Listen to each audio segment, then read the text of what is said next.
Right now, more than $1 trillion moves through digital attention every year, and the only people keeping score are the same people selling the ads.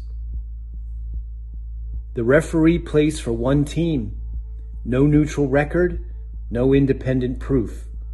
And every year, around $250 billion just disappears into fraud and guesswork.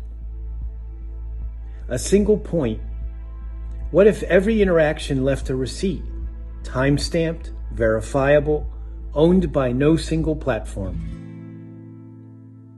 This is POPOLOGY, a neutral layer for verified attention, built to sit alongside everything that already exists.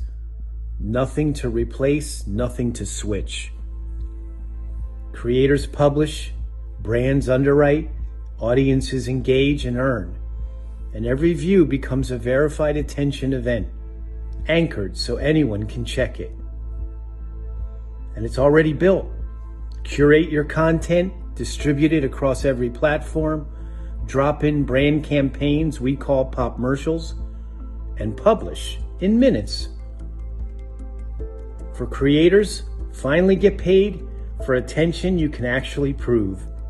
For investors, a new category, an issued patent, and a first mover defining the trust layer of the internet.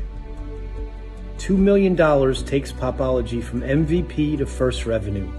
Verified attention, the neutral scorecard the internet's been missing.